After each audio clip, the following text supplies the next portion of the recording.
Ah, gutom na ako. Ayoko pang mamatay.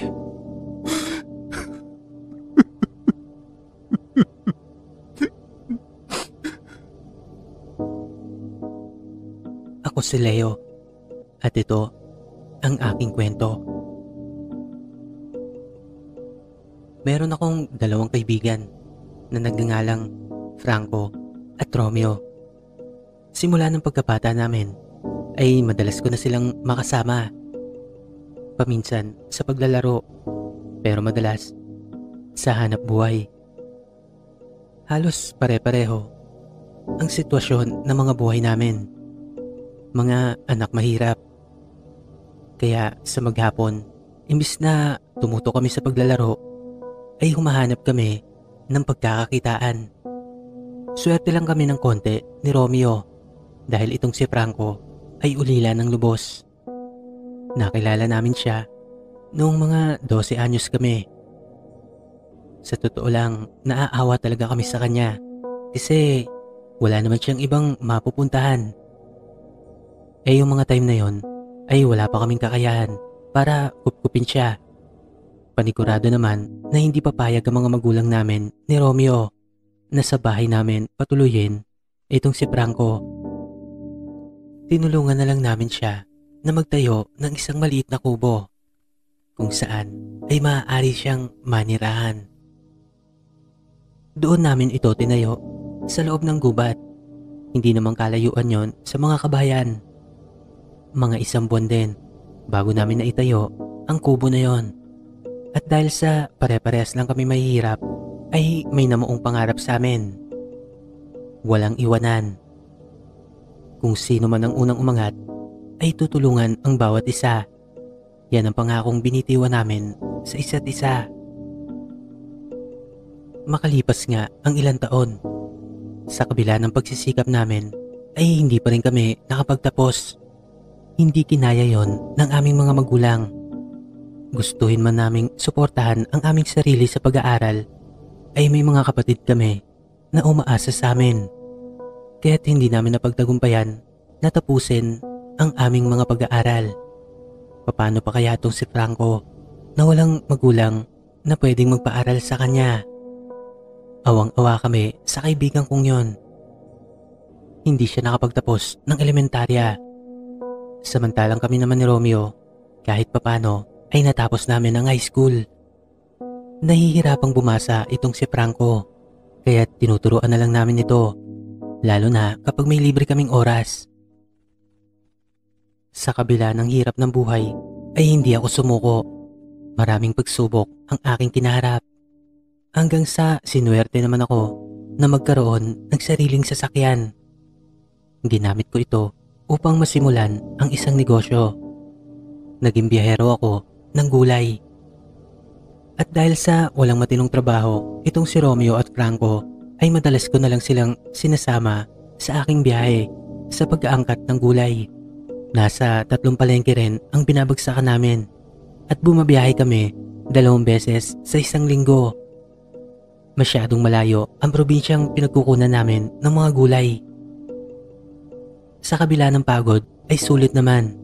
Binibigyan ko rin sila ng pera bukod pa sa kanilang sahod.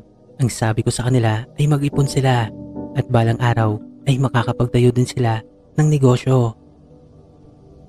Maayos naman lumipas ang ilang taon. Kahit papano ay nakapagpatayo na ako ng bahay. Nagkaroon na rin ako ng sariling pamilya. Si Romeo naman ang sumunod sa akin na nagkaroon ng asawa at anak. Ngunit itong si Franco ay nananatiling binata sa aming 3. Isang madaling araw ay napakalakas ng bagyo. Sakto naman na may biyahe kami noon. Hindi ko na nga sana itutuloy, pero marami kasing naghihintay sa amin ng mga parokyano. Hindi maaaring madelay ito dahil baka sa iba na rin kumuha yon kapag nabigo kami na hatiran sila ng mga gulay. Nang nasa kalagitnaan na kami ng daan, ay nasa lubong ko ang isa naming kumpare. Sumisenyas ito sa akin. Saglit akong minto upang klaruhin kung ano ba ang isinisenyas nito. Dala niya rin ang jeep niya. Tulad ko ay nangangalakal din siya ng gulay. Ngunit nagtataka naman ako dahil pabalik na siya. Pero wala pa rin laman yung jeep niya. Talaga namang nadismaya ako matapos ko siyang kausapin. Sira daw ang tulay papunta doon sa probinsya na kinukuha na namin ng gulay. At isa pa, wala raw din maaangkat doon dahil malubhang nasa lanta ito ng kasalukuyang bagyo na dumadaan sa bansa. Wala na akong nagawa kundi bumalik na rin tulad ng aking kumpare. Ngunit bago pa man ako makaalis sa lugar na yon ay may lumapit sa aking isang matanda. Ang sabi nito ay halatang mga biyahero daw kami ng gulay. Alam niya raw kung ano ang nangyari sa probinsyang pinag-aangkatan namin nito. Wala daw talaga kami makukuhang gulay ng mga panahon na yon dahil nga sa bagyo. Nagmungkahi ang matanda kung saang lugar kami pwedeng kumuha ng gulay. At dahil sa kagustuhan ko makaangkat ng gulay ay tinungo namin ang lugar na itinuro nito kung saan pwede kaming makakuha ng mga gulay. Magaganda raw ang tinda doon at bagsak presyo kumpara sa kinukuha na namin. Kakaunti lamang daw ang nakakaalam nun kaya't sadyang hindi namin alam na may ganun palang lugar. At dahil sa desperado na ako, wala na akong nagawa kundi magtungo ron. Halos 3 oras na namin tinatahak ang lugar na yon. Oo nga't maganda ang kalsada at espaltado. Ngunit napapansin ko na napakatalang ng mga sasakyan na nadaan doon. Yung mga oras na yon, dapat pabalik na kami. Pero papunta pa lang kami sa angkatan namin ng gulay. Inabot na kami ng tanghaling tapat, ngunit hindi pa rin namin nararating ang sinasabing lugar ng matanda. Kumakalam na rin ang aming mga sikmura. Magkakalayo ang bahay sa lugar na yon at wala rin kaming makitang tindahan. Hindi na rin namin nagawang makapagbaon ng pagkain dahil alam naman namin na may mabibilihan kami sa lugar kung saan dapat kami aangkat ng gulay. Maya-maya pa ay bigla ako napahinto nang may madaan ng kaming tila isang karinderya. Nang mga sandaling yon ay halos hindi na kami nag-uusap. Dala na rin ng sobrang gutom. Kumbaga, galit-galit muna. Agad akong umorder ng bulalo. Ito naman si Franco ay umorder ng menudo at si Romeo ay pritong tilapia. Ngunit hindi namin inaasahan na aabutin na naman kami ng kamalasan. Isang order na lang ng kanin ang available at ang kanin na yon ay unang na-serve sa harapan ni Franco. Nag-uumpisa na rin siyang kumain ng mga sandaling yon. Gutom na kasi siya.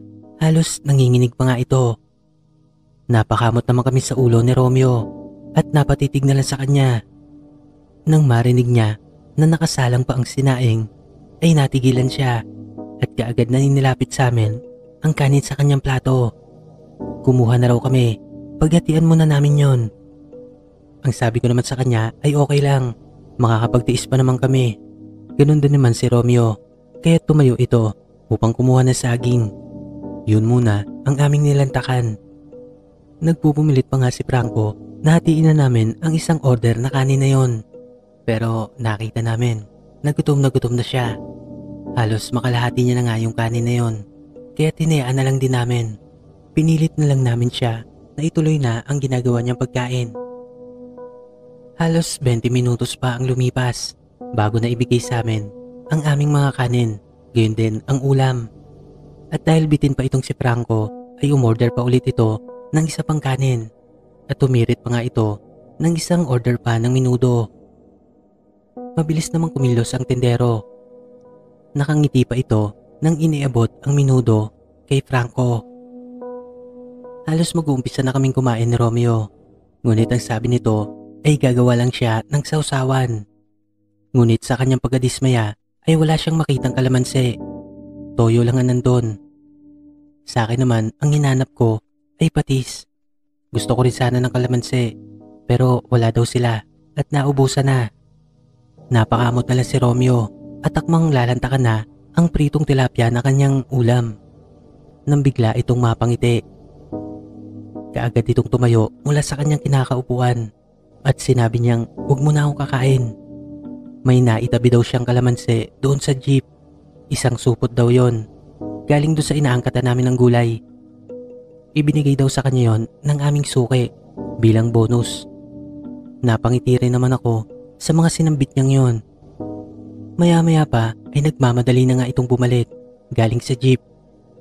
Bit-bit na nito ang nasa 6 na pirasong kalamansi. Halos nanginginig na rin siya sa gutom habang ginagawa ang aming sausawan. Nakita ko naman si Franco, halos maubos na nito ang lahat ng kanyang pagkain. Nagmamadaling lumapit sa akin si Romeo at inabot niya ang ginawa niya sausawan na patis at kalamansi. Sa kanya naman ay toyo. Pinatakan niya rin yon ng kalamansi. Hinigop ko muna ang mainit na sabaw ng bulalo. Napakasarap nun. O dahil gutom lang ako. Kasi talagang nalasahan ko na kulang siya sa timpla. Kaya't sa gutom ko ay ibinuhos ko na ron ang patis na may kalamansi. Akmang hihigupin ko na ulit ang sabaw nang bigla akong makaamoy ng umaalingasaw na baho. Hindi ko alam kung saan nagmumula yon. Kanina wala naman. Tapos kung kailan kami mag-uumpisa kumain, tsaka naman sasabay yun. Hindi ba't nakaka-bad trip talaga? Lumingalinga pa ako at sinusubukang hanapin kung ano ba ang pinanggagalingan ng napakabahong amoy na yon nang mapatigil ang aking paningin sa namumutlang si Romeo. Nanlalaki ang mga mata nito habang nakatitig sa kanyang ulam. At dahil doon ay napatingin na rin ako sa platong nasa harapan niya. Ganun na lamang ang aking pagkagimbal nang makakita ako ng tila lamang loob ng tao. Hindi ako pwedeng magkamali. Kitang-kita ko yung kanina at pritong tilapia yon. Ngunit bakit ngayon ay parang naaagnas na lamang loob? Doon ko napagtanto na yung pala ang pinagmumulan ng napakabahong amoy. Kaagad kong binaling ang aking paningin sa bulalong nasa harapan ko. Halos mapaigtad pa ako sa aking kinauupuan nang nakita kong tila nangingitim na ang sabaw nito.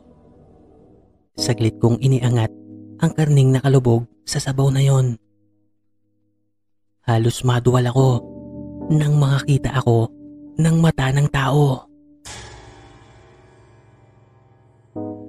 At may sumabit pa sa kutsara na ilang pirasong daliri at ngipin. Sa puntong yon ay nagkatitigan kami ni Romeo habang gimbal na gimbal ang aming itsura. Sabay pa kaming napalingon kay Franco at halos maubos na nito ang kinakain niyang kanin at minuto. Sa kabila ng takot ay nagmamadali akong tumayo, kaagad na dumukot ng pera sa aking bulsa. Habang si Romeo naman ay mabilis ding nalapitan si Franco at inawat ito sa pagkain. Nagtaka pa nga yun sa ikinilos ng kanyang kaibigan, ngunit agad itong hinatak ni Romeo tungo sa jeep. Hindi ko na nagawang tawagin pa ang tindero sa loob ng kusina. Bagkus ay nag-iwan na lang ako ng 500 piso doon sa lamesa. At nagmamadali na rin akong tinungo ang aming sasakyan. Bisit na bisit ako sa jeep na yon. Bakit nakisabay pa? Palibhasa, may kalumaan na at saka mura ko lang kasi nabili. 25,000 lang, kaya't madalas nang nagloloko. Yun nga, halos ayaw pang umistart nito. Nagmamadali naman si Romeo na tinawag si Franco. Sumenyas ito na itulak daw nila ang jeep. Habang ginagawa nila yon, ay napalingon pa ako sa karinderyang aming pinagmulan. Kitang-kita ko ang matandang tindero. Nakatitig ito sa amin ng napakatalim, ngunit nakangiti ang mga labi nito. Sa puntong yon, ay lalo pang nagtayuan ang mga balahibo ko sa aking braso. Habang ang dalawa naman ay hindi magkanda-ugaga sa pagtulak ng jeep.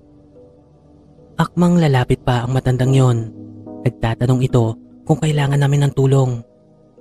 Ngunit hindi na nakuhang sumagot pa ni Romeo at buong lakas na itinulak nila ang jeep. Mabuti na lang ay pababa ang kalsada doon at mabilis nilang nagawa ang mga bagay na yon. Sa awa ng Diyos ay nag-umpisa ng umandar ang aming sasakyan. Wala nang lingon-lingon, mabilis ko itong pinaharurot. Makalipas ang 1 oras ay narating na namin ang bagsakan ng gulay kung saan pwede kami mangalakal. Halos tulala kaming 3 habang pinag-uusapan ang mga naranasan namin sa karinderyang yon. Hindi makapaniwala si Franco at paulit-ulit nitong dinudot-dot ang kanyang lalamunan para maisuka ang kanyang mga kinain. Nagtagumpay naman siya na gawin yon, ngunit sadyang kakarampot lang ang kanyang naiduwal. Doon na nagsimulang magkwento si Romeo. Hindi niya raw akalain na may katotohanan ang madalas ikwento sa kanya ng kanyang lolo. Nakakasiguro daw siya na aswang ang may-ari ng karinderyang yon. Sinusubukan daw kaming pakainin nito ng karne ng tao. Nung una ay ayaw ko pang maniwala kasi ang tingin ko doon sa matanda ay baliw lang talaga. Hindi kasi ako mapaniwalain sa mga aswang na yan kasi wala pa naman ako nakikita. At saka ang alam ko ay kwento lamang yon ng mga matatanda upang takutin ang mga kabataan. Sadyang nawirduhan lang ako kaya napangunahan ako ng takot ng mga oras na yon. Ayon pa rito kay Romeo ay masama raw ang lagay ni Franco dahil marami itong nakain.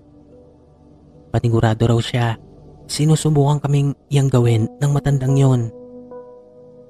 Kumunot pa nga ang ulo ko. Sabi ko, anong yanggaw?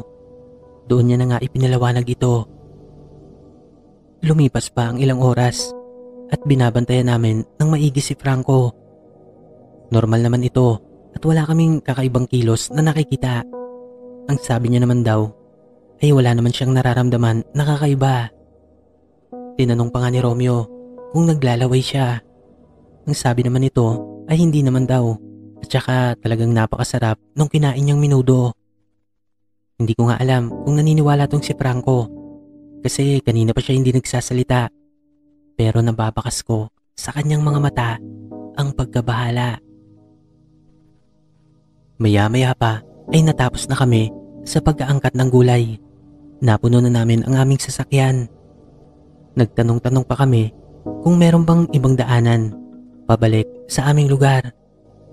Ngunit sa kasamaang palad ay iisa lang ang sinasagot ng mga tao doon. Wala nang ibang daan kundi sa kalsada kung saan kami nagmula. Isa lang ang ibig sabihin nun, mapipilitan kaming muling dumaan sa karinderya na yon. Noong mga oras na yon ay nasa 4:00 na. Sakto 1 oras, pag dumaan kami ron ay nasa 5:00 na. Malamang sa malamang ay medyo madilim na ang paligid. Lalo pat makulimlim ang kalangitan dahil nga sa bagyo. Pero no choice na bahala na. Kapag muling nagpakita ang matandang yon, sasagasaan ko talaga siya. Dumating na nga sa punto na malapit na kaming dumaan sa karinderyang yon. Walang duda, bawat isa sa aming 3 ay kumakabog ang dibdib. Nakita ko ang 2, malilikot din ang kanilang mga mata. Katulad ko ay hindi rin sila mapakali. Hanggang sa mapatapat na nga kami sa karinderyang yon. Paahon pa naman pabalik kaya't hindi ko masyadong mabilisan ang pagpapatakbo. Isa pa, kargado ang aming sasakyan at may kalumaan na ito. Kaya't dahan-dahan kaming napadaan sa tapat ng karinderyang yon. Walang nagsasalita sa aming 3 at halos lahat ay nakatitig sa karinderyang yon. Nakasarado na ito at wala na ring ilaw. Wala na ring tao doon. Tsaka lang ako nakahinga ng maluwag nang malagpasan na namin ang lugar na yon. Ngunit wala pang 1 kilometro ang layo namin nang magulantang kaming 3 matapos kami makarinig ng isang napakalakas na pagsabog. Kasunod nun ang paggewang-gewang ng aming sasakyan. Hirap na hirap akong kontrolin ito kasi nga kargado at sadyang mabigat. Pinilit kong iwasan ang mga bato sa gilid ng daan hanggang sa halos sumalpok na kami sa isang puno ng nyog. Mabuti na lang at medyo maputik doon kaya't nagawa nitong mapigilan ang humaharurot naming sasakyan. Halos mauntog pa ako sa manibela ng sasakyan bago pa man ito minto. Napakamot na lang ako sa ulo. Alam ko, nasa bugang kami ng gulong. Sa kabila ng kaba ay wala na ako nagawa kundi bumaba na sa sasakyan. Hindi nga ako nagkamali. Sumabog ang isang gulong namin sa unahan. Dapang-dapa ito. Bahagya pa akong sumilip sa ilalim nun. Ngunit gano'n na lamang ang aking kaba. Nang makita ko ang halos 1 metrong barbed wire, nakatusok ito sa gulong ng aming sasakyan. Napamura pa si Romeo nang makita niya rin yon. Bahagyang nataranta ito. Ang sabi niya, malamang sinadya ang mga bagay na yon at pihadong ang matanda ang may gawa nun. Kinabahan ako matapos kong marinig ang sinambit niyang yon. Kaagad kong pinakuha sa kanya ang reserba ng jeep. Tinulungan naman siya ni Franco habang ginadyakan ko ang gulong namin. Hirap na hirap akong gawin ang mga bagay na yon kasi nga maputik. Bali, nakatagilid na yung sasakyan. Sobrang kaba ko habang ginagawa ang mga bagay na yon. Natataranta pa ako. Habang ito naman si Romeo ay halos mapadasal na. Kung ano-ano na ang sinasabi nito, dala na rin ng pagkataranta. Ang sabi ko sa kanya, walang mangyayari kung matataranta ka dyan. Tulungan mo ko dito. Kailangan mapalitan agad natin ang gulong na sumabog. Dali-dali namin ginawa ang mga bagay na yon. At talaga namang nahirapan kami kasi nga hindi pantay yung sasakyan. Halos mabitawan ko pa ang tubo na hawak ko habang ginadyakan ang jeep nang makarinig ako ng umaalingaw-ngaw na tunog. Tila nanggagaling ito sa isang malaking ibon. Kaagad kaming napatingala ni Romeo at sinipat-sipat namin ang paligid. Ngunit wala namang kami matanaw. Napakadilim na kasi at wala rin namang ilaw ang mga poste doon. Sa kabila ng kilabot na bumabalot sa aming pagkatao ay ipinagpatuloy pa rin namin ang aming ginagawa. Ngunit natataranta kami kasi palakas ng palakas ang mga tunog na yon at tila parami ito ng parami. Hindi nga nagtagal ay tuluyan ng umaalingaw-ngaw ang mga tinig na yon sa paligid namin. Halos mangyak-ngyak na si Romeo. Dinig na dinig ko ang natatarantang boses nito. Wala rin itong tigil sa pagkalabit sa akin at halos yakapin na ako nito. Maya-maya pa ay tagumpay ko na ngang napalitan ang sumabog naming gulong. Ngunit pag-angat ng aking paningin ay kitang-kita ko ang mga nagliliparang nilalang sa ibabaw namin. Hindi ko mapagtanto kung malalaking paniki lamang ito o ito na ba ang sinasabi ni Romeo na aswang. Dali-dali akong bumalik sa manipela ng aking sasakyan at tinawag ko si Romeo. Ngunit sa pagkakataong yon ay nagkatinginan pa kami. Sabay pa naming tinanong sa isa't isa, nasaan si Franco? Agad naming nilibot ang aming paningin. Ngunit hindi namin makita kung nasaan si Franco. Kanina, nandun lang yon sa loob ng jeep. Nakasiksik pa ngayon doon sa mga gulay. Ngunit ngayon ay wala na.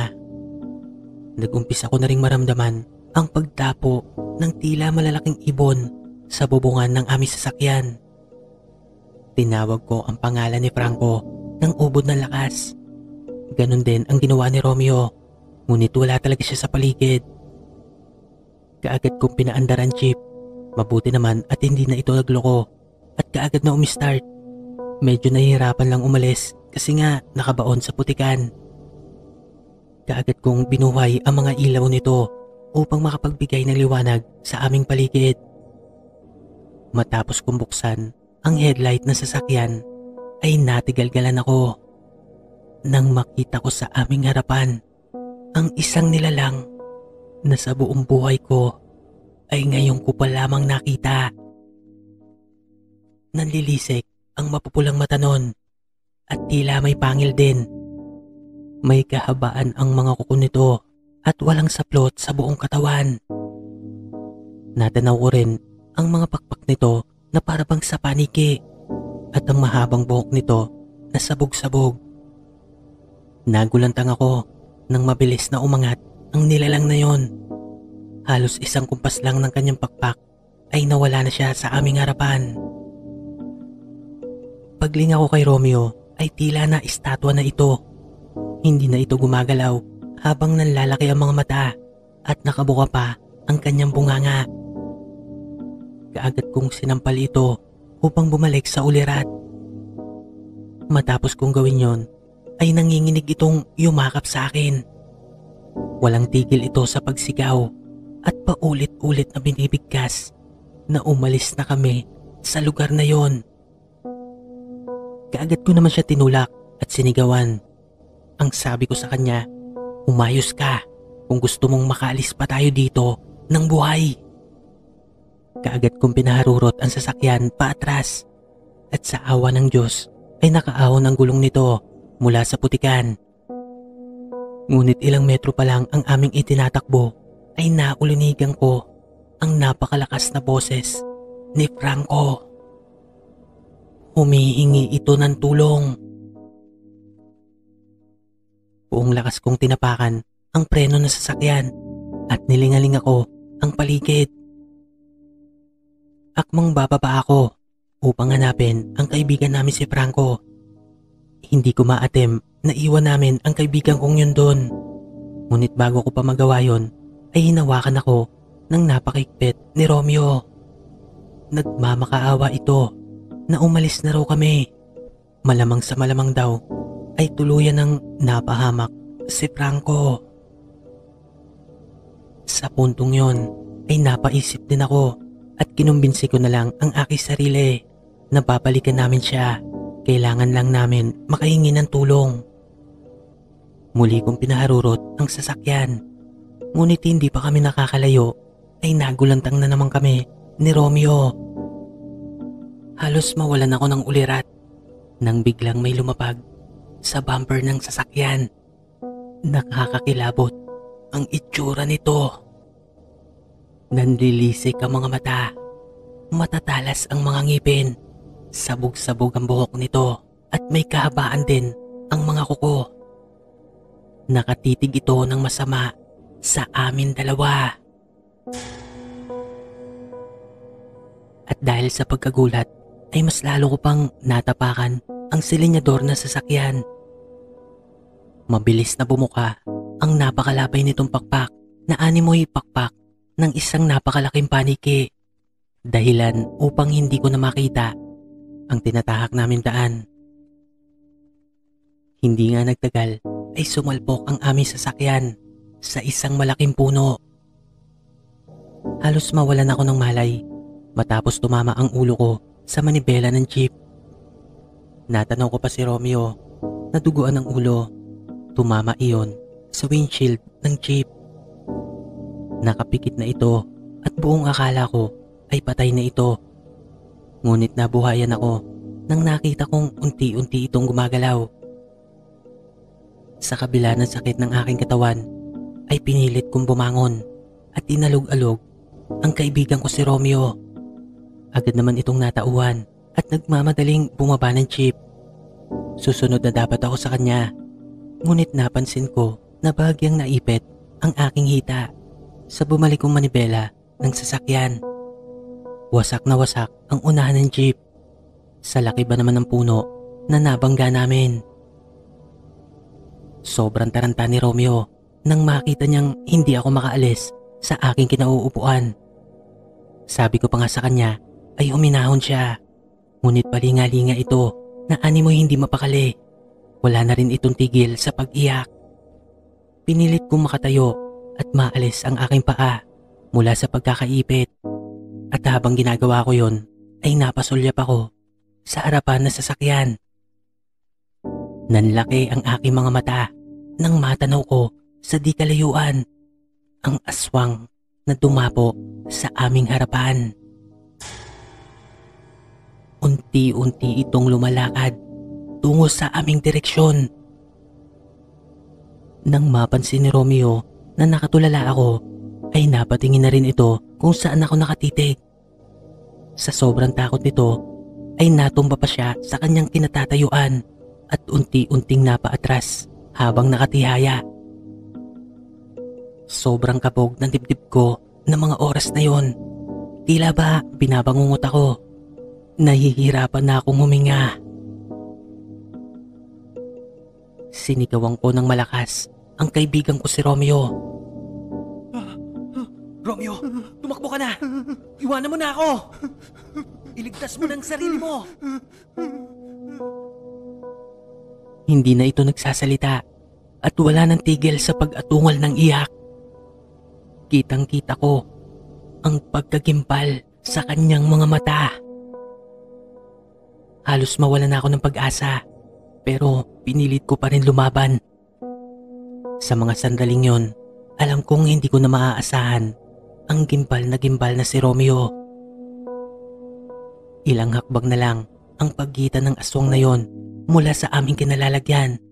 Nang sa awa ng Diyos ay tuluyan ko nang natanggal ang aking paa mula sa pagkakaipit nito. Kaagad akong lumundag ng jeep na yon. Mabilis kong hinatak ang kaibigan ko si Romeo. Sa bawat pagkilos ko ay damang-dama ko sa paligid ang mga pagaspas ng pakpak. At alam kong kami ang pinupuntirya ng mga aswang na yon. Buong lakas kong itinayo ang aking kaibigan at hinatak ito kasabay na mabilis na pagtakbo papalayo sa lugar na yon. Halos magkandara pa kaming dalawa at magkadapa-dapa, ngunit pinipilit ko pa rin na magpakatatag. Hawak-hawak ko ang kamay ng aking kaibigan at hindi ko yung binibitawan. Nang maya-maya ay naramdaman kong unti-unting umaangat ang kanyang kamay. Leo! Leo! Tulungan mo ko! Nang lingunin ko yun, Tulungan mo ko, Leo! nakita ko ang halimaw na hawak-hawak na ang kabilang braso niya at pilit itong inaangat.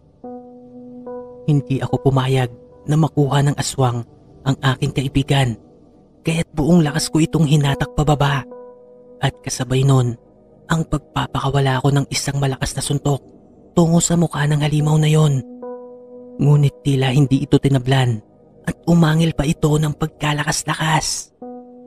Sa puntong yon ay tila natauhan na si Romeo at nag-umpisa na rin itong pumalag laban sa aswang na yon. Sa kabutihang palad ay tuluyan na itong nakabitiw sa kanya at nagpatuloy kami sa mabilis na pagtakbo. Tinahak namin ang pababang kalsada, ngunit nagimbal kami. Nang paisa-isa ay lumalapag ang mga halimaw na yon at nakaharang na ang mga ito sa aming dadaanan. Wala na kaming nagawa kundi umatras at tunguhin ang kakahuyan. Ngunit bago pa namin marating yon ay may pakurbang daan. Kaagad ko sinabihan si Romeo na tahakin namin ang daan na yon dahil doon ay mapuno. Mahihirapan ang mga nilalang na yon dahil may malabay silang pakpak. At dahil takot na takot ang aking kaibigan ay hinayaan ko siyang mauna. Sa loob-loob ko, tumakas ka na, bahala na. Tatanggapin ko na lang na maging pagkain nitong mga aswang na to basta't makaligtas lang ang kaibigan ko. Hindi ko na nga nagawang tulungan si Franco. Hahayaan ko pa bang mapahamak itong si Romeo? Nakahinga ako na maluwag nang matanaw kong tagumpay na nakapasok sa kahuyan si Romeo. Mabilis ko ring tinahak ang daan na yon nang biglang may isang napakalakas na puwersa ang tumama sa akin. Naramdaman ko na lang na tumalsik ang aking katawan tungo sa di kalayuan. Halos mabulag pa ako sa liwanag na tumatama sa aking mga mata. Hindi ko alam kung saan nanggagaling yon, pero wala na akong matandaan hanggang sa tuluyan na nga akong mawala ng ulirat. Nang imulat ko ang aking mga mata, ay nasa isang ospital na ako. Tumambat pa nga sa harapan ko ang mga nurse at doktor. Nataranta pa sila nang nakita nilang nag-uumpisa na akong gumalaw. Kaagad ako nang hingi ng tubig. Iba yung pagkauhaw kasi ang aking nadarama. Maya-maya pa ay may bigla na lang yumakap sa akin. Humahagulgol ito ng iyak. Nang ibaling ko ang paningin sa lalaking yon ay kaagad kong nakita ang malungkot na muka ni Romeo. Hindi ito nagsasalita. At katulad nung gabing naganap ang malagim na pangyayari ay kitang-kita ko pa rin ang takot sa kanyang mga mata. Kaagad kong hinanap sa kanya si Franco, ngunit wala itong tugon habang umiiling. Na mga oras na yon ay unti-unting bumalik sa aking alaala kung ano ang sinapit namin nung gabing yon. Muli ay bumalik sa akin ang kilabot at takot. Kasabay nun ang iba yung lungkot nang mapagtanto ko na hindi nakaligtas si Franco. Halos inabot pa ng 1 linggo bago pa ako nakalabas sa ospital na yon. Nung gabi kasi na yon ay nabundol pala ako ng sasakyan ng mga sundalo. Mabuti na lamang at hindi ako masyadong napuruhan kaya't konting galos lang ang aking natamo. Iniinda ko pa rin talaga ang mga sugat na yon. Pero wala nang sasakit pa ang mawala ng isang kaibigan na mula ng pagkabata ay lagi kong kasama at katuwang. Sinubukan pa namin ni Romeo na balikan ang lugar na yon. Nagsama kami ng mga otoridad. Kinuwento namin ang mga nangyari sa amin, ngunit tila ayaw maniwala ng mga ito. Nakita rin namin ang sasakyan namin doon. Wasak na wasak ito, pero nandun pa rin ang mga gulay sa loob. Halos hindi na mapakinabangan ang jeep ko na yon. Nawasa kasi ang makina nito. At dahil nga doon, ay kailangan ko na namang magumpisa sa simula. Kailangan kong makaipon upang makabili ng panibagong sasakyan. Ilang beses pa namin binalikan ang lugar na yon. Maging ang karinderya ay wala na doon sa tabing daan. Nagtaka pa kami ni Romeo. Hindi kaya imahinasyon lamang namin ang karinderya na yon. Kasi ni isang bakas, wala kang makikita na may nakatayong karinderya doon. Sinubukan naming ikwento yon sa aming pamilya, gayon din sa aming mga kakilala. Ngunit ang masaklap ay parang hindi sila naniniwala. Wala namang kami magawa kasi wala namang kaming ebidensya. At dahil sa walang kamag-anak itong si Franco, ay wala nang ibang naghabol dito. Wala nang ibang naganap kundi kaming dalawa na kanyang mga kaibigan. Lumipas pa ang ilang taon. Madalas naming inaalala si Franco. Ipinagtitirik namin ito ng kandila sa tuwing sasapit ang araw kung kailan ito nawala. Laking pasasalamat din namin sa Diyos kasi binigyan pa kami ng pagkakataon upang maipagpatuloy ang buhay. Patuloy kami nagsikap ni Romeo at hindi nga nagtagal ay nakaahon din kami sa kahirapan. Si Romeo ay nagkaroon ng sariling pwesto sa palengke. Ako naman, 3 na yung jeep ko at lahat yon ay umaangkat ng gulay. Meron na rin ako mga driver kaya't hindi na ako masyado namumroblema. Masasabi kong stable na rin ang aming pamumuhay. Ang kubo naman ni Franco na naiwan nito ay pinapanatili naming nakatayo. Nililinis din namin ito at pinababantayan. Yun na lang kasi ang tanging alaala ng namayapa naming kaibigan. Sumapit ang 10 taong anibersaryo mula nang mawala si Franco. Gaya ng dati ay naroon kami sa kubo niya. Ipinagtirik muli namin ito ng kandila. Nag-alay din kami ng padasal sa bahay na yon. At nang kinahapunan nga ay 2 na lang kaming naroon ni Romeo. Inaalala namin ang aming nakaraan kasama ang kaibigan naming si Franco. Maya-maya pa ay nagdaya na itong mag-inom. Bumili nga kami ng alak at itinuloy ang aming masayang kwentuhan. 3 pa nga yung baso noon. Yung isa ay para kay Franco Tinagayan din namin yon. Halos malasing na kami. Ilang bote na rin kasi ang naubos namin. Maya-maya ay hindi na napigilan ni Romeo ang mapaluha.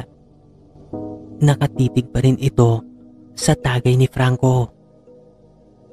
Bahagya ako namang hinimas-himas ang likod ng aking kaibigan. Maging ako kasi ay napapaluha na rin. Ang sabi ko sa kanya ay wala na kami magagawa kundi tanggapin na lang ang mga bagay na yon. Bahagya namang umiiling-iling itong si Romeo. Halos mapapalikwas kaming dalawa sa aming pagkakaupo nang may biglang kamay na dumampot sa baso na aming tinititigan. Sabay pa naming iniangat ang aming paningin. Nanlaki ang aming mga mata nang matanaw namin ang nakangiting muka ni Franco. Itinagay nito ang alak na yon. Saglit kaming natigal-kala ni Romeo. Nang mga sandaling yon, ang nasa isip ko ay isang multo ang nakatayo sa aming harapan. Tuloy-tuloy nitong nilagok ang alak hanggang sa maubos nito ang laman ng pasong yon. Matapos nun ay nagwika ito ng, "Mga pre, na-miss niyo ba ako? Oh, ba't parang nakakita kayo ng multo? Kumusta na kayo?" Hindi kami agad nakapagsalita. Nakatulala pa rin kaming dalawa sa kanya. Mga ilang segundo pa nang nag-umpisa ng kumilo si Romeo. Kinapaka pa niya ang braso ni Franco. Wari sinisiguro nito na totoong tao nga ang nasa harapan namin at hindi isang multo. Nang makumpirma niya iyon ay bigla na lamang itong magulgol at niyakap ang aming kaibigan. Ganon na rin ang ginawa ko. Nagmamadali akong tumayo at lumapit sa kinatatayuan ni Franco. Hindi kami makapaniwala na buhay pa ang aming kaibigan na matagal na naming inakalang patay na. Halos hindi na ito makapagsalita nang nag-umpisa na kaming magtanong ni Romeo. Sa dami nun ay halos hindi ito maubos. Sa huli ay nakapagpaliwanag naman ito ng maayos. Ang sabi niya ay totoong nakuha siya ng mga aswang. Kinabukasan, pagmulat niya ng kanyang mga mata ay napagtanto niyang buhay pa siya habang nakatali. Sa awa daw ng Diyos ay nagawa niyang takasan ng mga ito. Sa tingin niya pangaraw ay fiesta sa lugar na yon. At abala ang mga tao sa paligid. Marami raw nakasalang na malalaking kawali at ang iba ay abala sa pagluluto. Kitang-kita niya raw ang malalaking karne na halos kasukat ng isang tao. At dahil sa gusto niya pang mabuhay ay ginawa niya ang lahat upang makalayo sa lugar na yon. Matapos niya magkwento ay muling bumalik ang kilabot at takot sa aming mga pagkatao ni Romeo. Muling nanariwa ang mga nakakasindak na naganap noong gabing iyon.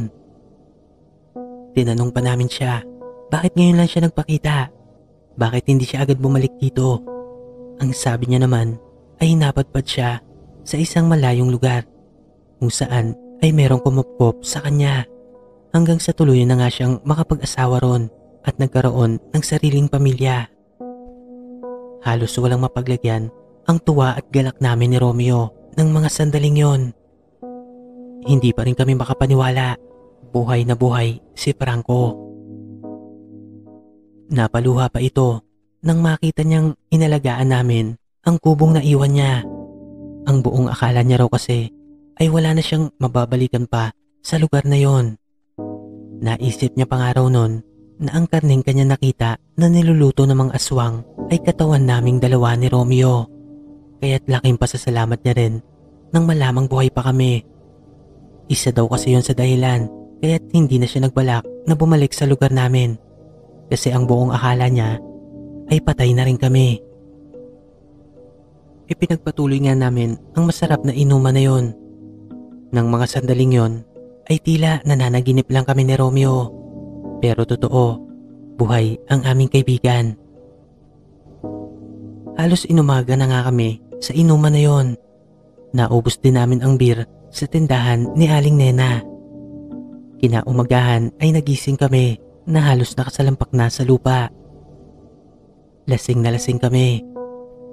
Maya-maya pa ay nagkatitigan kami ni Romeo nang mapansin namin na wala na sa paligid si Franco.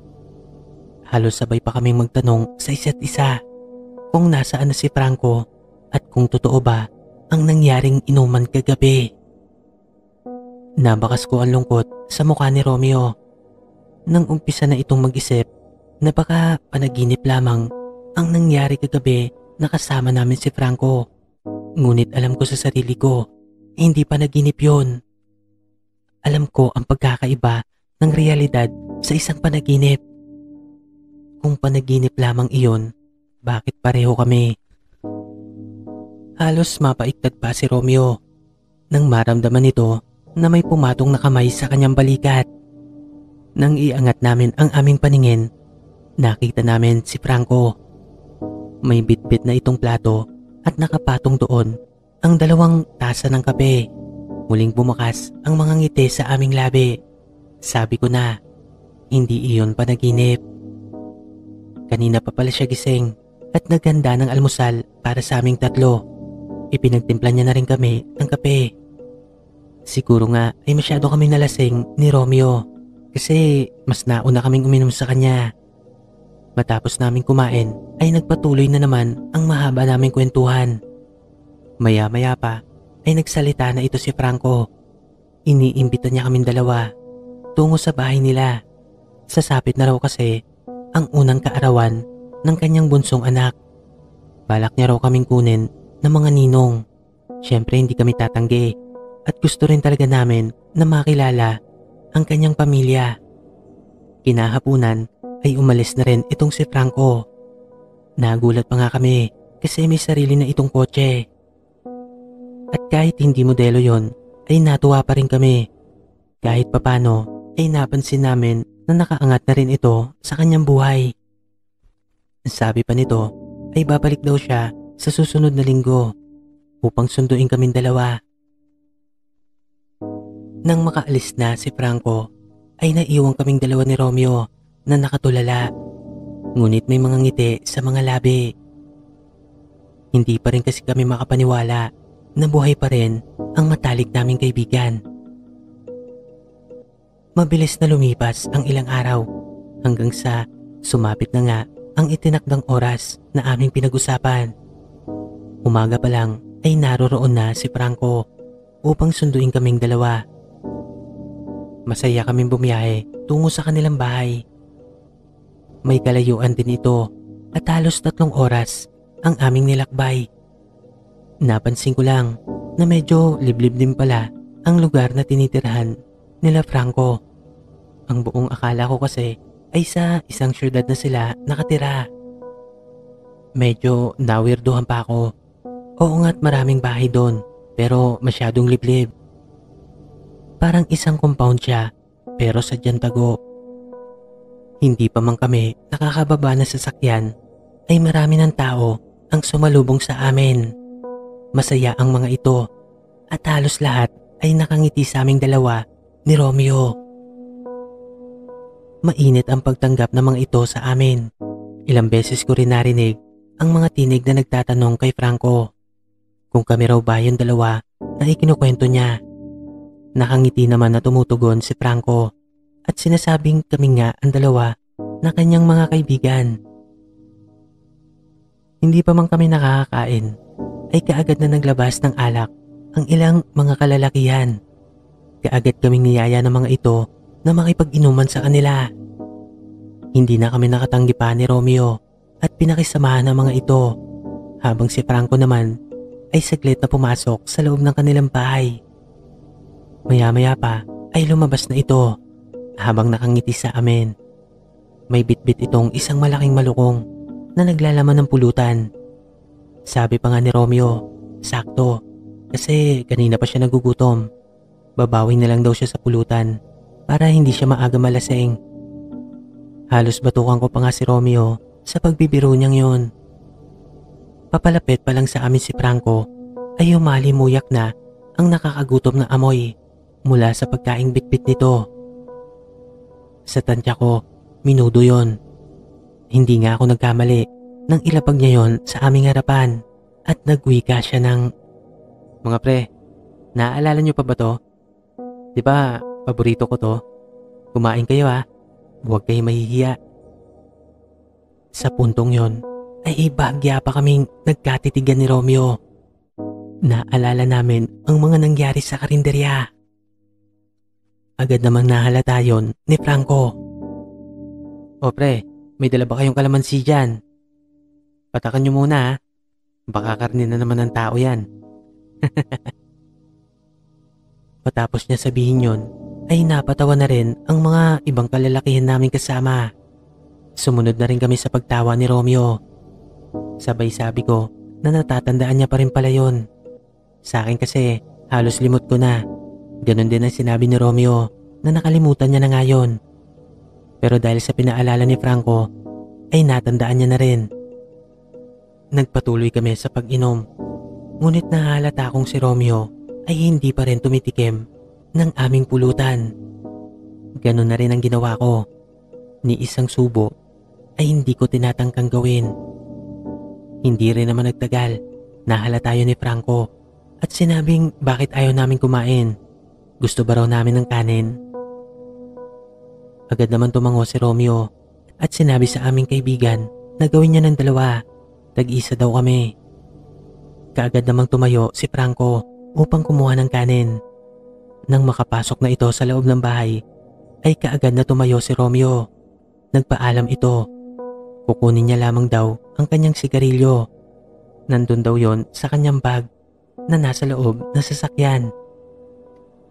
At dahil may kalumaan na ang kotse ni Franco, ay iniiwan niya na lang itong nakabukas ang mga bintana. Kaagad naman nakabalik si Romeo at sa pagkakataong iyon ay doon na siya sa tabi ko umupo. Maya-maya ay nakabalik na rin si Franco. Dala ang 2 platong kanin para sa amin ni Romeo. Walang tanong-tanong, kaagad yung inabot ni Romeo at sumandok na ito ng minudo. Inilagay niya iyon sa kanin. Wala na akong nagawa kundi gayahin ang ginawa niya. Nakakaya naman kasi kapag hindi pa ako kumain, baka kung ano nang isipin ng mga tao sa paligid, lalong-lalo na si Franco. Ilang saglit pa ang lumipas. Binabantayan ko si Romeo kung gagawa na ito ng pagsubo sa pagkain. Ngunit nagtataka ako kasi halos magsasampung minuto na ay hindi ko pa rin ito nakikita na sumubo ng kahit isa. Ako naman dinaan ko na lang sa kwento para hindi nila mapansin na hindi ako kumakain. Ngunit alam kong hindi tatagal yon. Hindi nga ako nagkamali. Maya-maya ay muli na naman nagwika si Franco na bakit hindi pa kami kumain. No choice na. Kailangan ko na talagang kumain nun. Wala na akong nagawa. Kaagad ko sinandok ang isang pirasong karne mula sa minudo. Akmang isusubo ko na yon nang biglang tumunog ang cellphone ni Romeo. Kaagad itong tumayo at tinakpan pa ang kanyang kabilang tenga, habang ang kabilang kamay niya naman ay nakahawak sa cellphone at tila nahihirapang marinig ang kausap sa kabilang linya. Bagya pa itong lumayo sa lamesa namin. Sa puntong yon ay nawirduhan ako kasi lahat ng kalalakihan na nandun ay nakatitig kay Romeo. Hindi ko nalang binigyan ng pansin yon at itutuloy ko na sana ang pagsubo ng kanin na may karne nang marinig kong tinawag ni Romeo ang aking pangalan. Ang sabi nito ay kausap niya raw si Mr. Santos, yung katransaksyon namin. Nais daw ako makausap. Nagtataka naman ako. Wala namang kaming katransaksyon na nagngangalang Mr. Santos. Ngunit napansin ko ang kakaibang senyas sa mukha ni Romeo. Kaagad akong tumayo at inilapag ko ang aking pagkain. Mabilis akong lumapit sa kanya. Habang humahakbang ako papalapit sa kanya, ay nakatitig ako sa kanyang mga mata. Sa puntong yon, ay nag-umpisa na akong muling kabahan. Alam ko, may mensaheng nais iparating sa akin ang kaibigan ko si Romeo. Lumapit ako sa kanya ng gusto upang kahit papano ay makabulong siya sa akin. Ngunit hindi ito nagsalita at bagyang ipinakita ang kanyang kamay na may hawak na kalamansi. Ipinakita niya rin sa akin ang cellphone at nabasa ko doon ang mensaheng nais niyang ipahatid. Kailangan na nating makaalis dito. Pinabalak tayong yang gawin nila Franco. Nakita mo tong kalamansi. Ipinata ko doon sa minuto. At kagaya na nangyari sa karinderya, naging karne ito ng tao. Hindi na si Franco ang nasa harapan natin, kundi isa ng aswang. Nanlambot ako sa mga nabasa kong yun at hindi ko alam ang aking gagawin. Wala namang kami sasakyan. Paano namin isasagawa ang pagtakas na yon? Paano kaming makakalayo sa lugar na yon? Kaagad ko namang kinuha ang cellphone ni Romeo at nagpanggap na may kausap nga ako. Unti-unti pa akong lumalakad papalayo. Pahinto-hinto pa ako na tila naghahanap ng signal. Unti-unti rin namang sumusunod sa akin si Romeo. Maya-maya pa ay narinig kong sumigaw si Franco. Pare, mabutit nakakakunik pa yung tawag. Dead spot dito sa lugar namin eh. Nagkatinginan na lang kami ni Romeo. Mga ilang segundo pa bago ako sumigaw ng takbo! Buong lakas kaming tumakbo ni Romeo patungo sa kalsada. Hindi na namin nililingon ang aming likuran. Narinig pa namin ang mga paghalakhak ng mga kalalakihang nakainuman namin. Maya-maya pa ay naulinigan namin ang tinig ni Franco. Ang sabi nito, bakit kayo nagtatakbuhan? Mga walang kwenta kayong kaibigan. Nakalimutan nyo na ba? May pangako tayo sa isa't isa. Walang iwanan. Lalong nanindig ang aking mga balahibo matapos ko marinig ang mga sinambit na yon ni Franco. Positibo, isa na rin itong aswang at binabalak nito na gawing kaming isa sa kanila. Nagpatuloy kami sa pagtakbo ni Romeo. Hindi kami tumigil at hindi rin kami lumilingon. Napansin ko na naman na unti-unti na namang umiiyak itong si Romeo. Sinigawan ko pa nga siya na tumigil dahil walang maitutulong ang mga pag-iyak niyang yon. Makakabawas lamang yon ng kanyang lakas at mawawala siya sa focus. Kailangan namin makatakas. Hindi ako papayag na maging isa kami sa mga aswang na yon. Nag-uumpisa na kaming hingalin at mapagod. Nanghihina na si Romeo. Kitang-kita ko yun sa kanya. Sa puntong yon ay hindi na ako nakatiis at nilingon ko ang aming likuran kung may humahabol pa ba sa amin. Doon ako nakahinga ng maluwag nang matanaw ko na wala nang humahabol sa amin. Kaagad ko sinabihan si Romeo na tumigil muna upang makapagpahinga kami. Sa di kalayuan ay may nakita kaming isang malaking puno at bago pa man namin nalapitan ang puno na yon ay may natanaw kaming isang kuweba. Kaagad kami pumasok sa loob nun. Habulin nga kami ni Romeo habang namumutla. Takot na takot kami ng mga sandaling yon. Hindi na namin alam kung ano ba ang dapat naming gawin. Kung ipagpapatuloy ba namin ang pagtakbo o mananatili na lamang kami sa ginagawa naming pagtago. Sa huli ay nakapagpasya ako na manatili na lang muna kami doon. Isa pa, nagumpisa ng kumagat ang dilim. Mas delikado kung itutuloy namin ang pagtakas. Naisip ko pa na mas maganda kung kinabukasan na lang namin ipagpatuloy ang paglayo sa lugar na yon. Hindi kami makapaniwala na isa ng aswang si Franco at binabalak pa nito na gawin kaming isa sa kanila. At dahil sa sobrang kapaguran, ay mabilis kaming nakatulog ng kaibigan ko si Romeo. Halos mamaluktot kami sa isang sulok ng napakadilim na kuwebang yon. Ilang oras na kaming nananatili sa lugar na yon nang bigla akong maalimpungatan. Tila may natanaw ako na isang malaking anino sa aking harapan. Akmang aatake ito sa aming dalawa.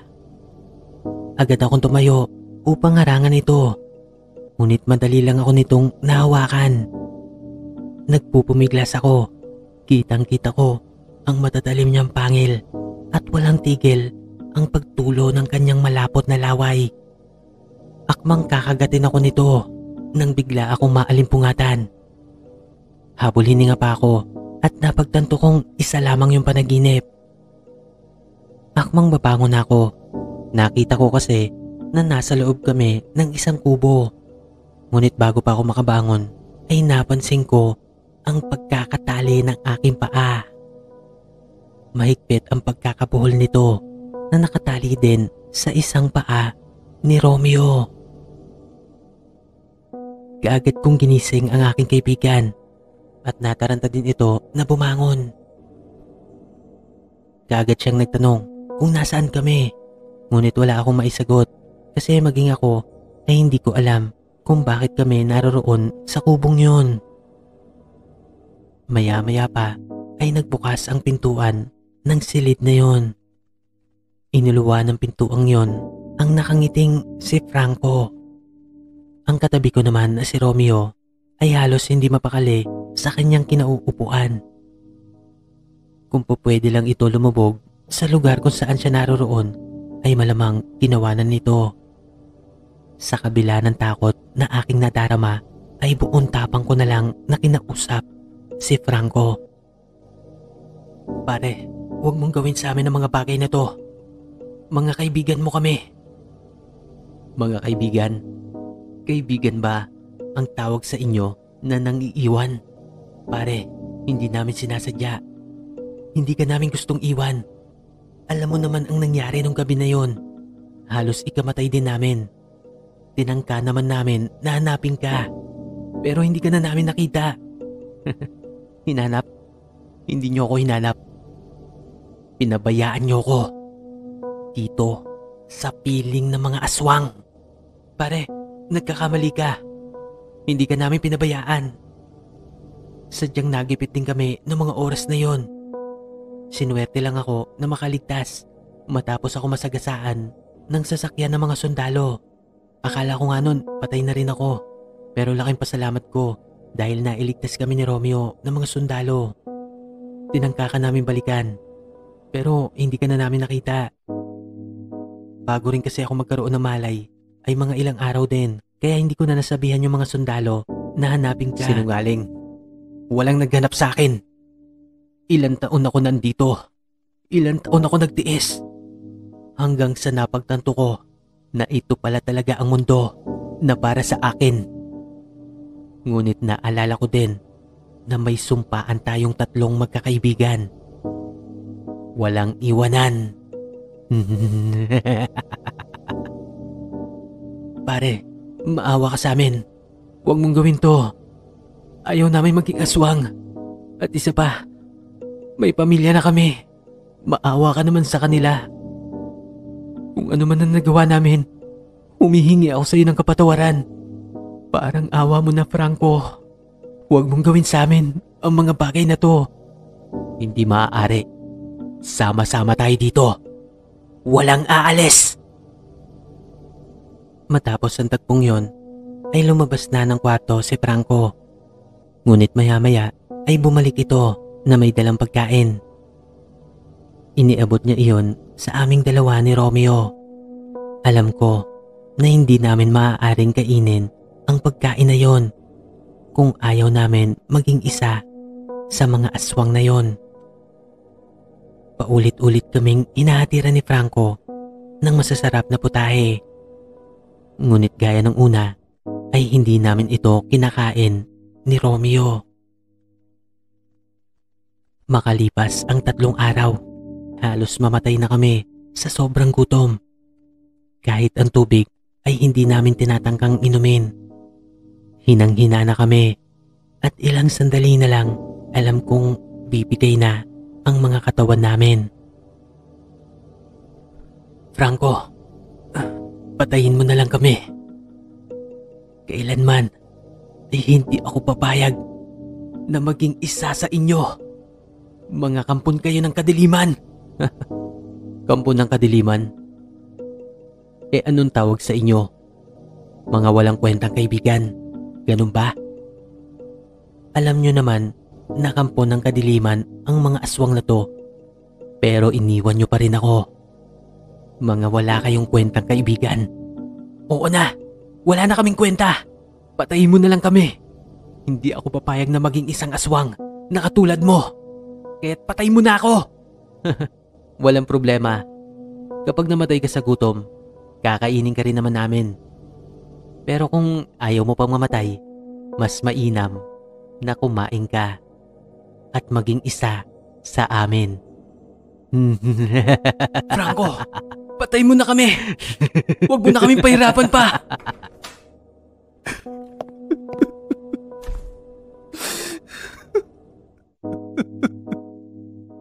Humahalakhak na lumabas ng pintuan na yon si Franco. Natanaw ko si Romeo. Hinang-hina na to. Maputla na ang kanyang balat at tuyong-tuyo na rin ang mga labi nito. Napakasakit sa pakiramdam na makitang hirap na ang kaibigan mo. Gutom na ako. Ayoko pang mamatay.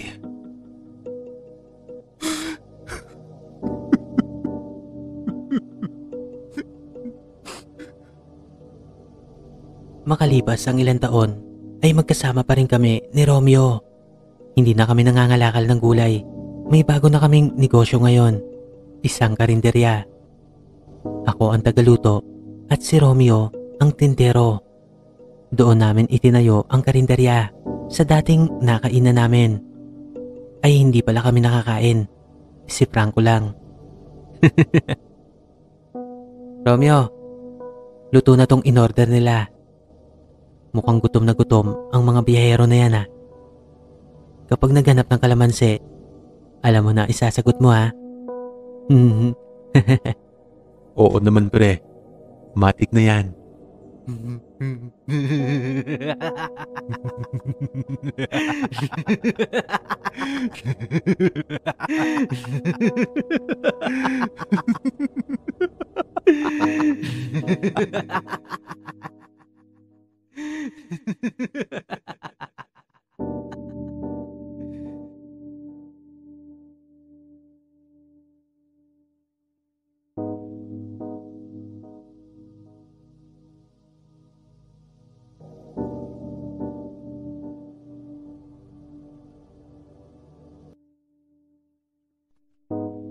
Ako si Jana, 25 years old, isang modelo.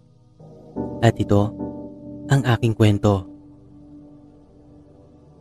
Masasabi kong isa ako sa masaswerteng pinagpala na magtaglay ng napakaamong muka.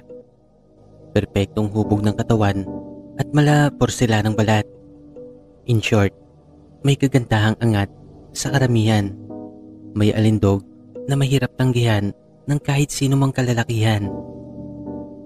Masasabi kong tagumpay ako sa pinasok kong larangan dahil gabi-gabila ang aking mga projects at nag-uunan pa ang mga kumpanya para lang mai-endorse ko ang produkto nila.